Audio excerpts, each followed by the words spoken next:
দর্শক, আমরা এই মুহূর্তে রয়েছি সাভার উপজেলা পরিষদে। আমরা এখানে কিন্তু যে ভোট গণনার যে ফল সেটি কিন্তু এখানে এসে পৌঁছাচ্ছে। আমরা যতটুকু জানতে পেরেছি, 275টি যে কেন্দ্র ছিল সে কেন্দ্রের মধ্যে সবগুলো কেন্দ্রের ফলাফল কিন্তু ইতিমধ্যে এখানে এসে পৌঁছেছে। 273টি কেন্দ্রের ফল এখানে কিন্তু এসে পৌঁছেছে বলে আমরা জানতে পেরেছি।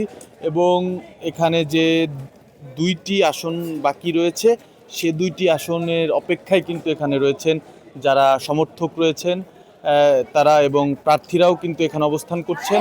আমরা আপনাদেরকে একটু জানিয়ে রাখি, এখানে 273টি আসনেই কিন্তু বিএনপি এগিয়ে। বিএনপির যে প্রার্থী ডাক্তার দেওয়ান মোহাম্মদ সালাউদ্দিন বাবু কিন্তু এখানে এগিয়ে রয়েছেন বলে আমরা সংশ্লিষ্ট যারা রয়েছেন তাদের কাছ থেকে জানতে পেরেছি। এখানে কিন্তু নিরাপত্তা, কয়েক স্তরে নিরাপত্তা ব্যবস্থা কিন্তু জোরদার করা হয়েছে। এখানে সেনাবাহিনী, পুলিশ, আনসার সহ যারা স্ট্রাইকিং ফোর্সের দায়িত্বে রয়েছেন তারা কিন্তু এখানে নিরাপত্তা জোরদার করছেন। পুরো উপজেলা কমপ্লেক্সটাকে কিন্তু নিরাপত্তা বলয়ে ঢেকে ফেলা হয়েছে। তো এই ছিল সাভার উপজেলা কমপ্লেক্স থেকে নির্বাচনের সর্বশেষ তথ্য।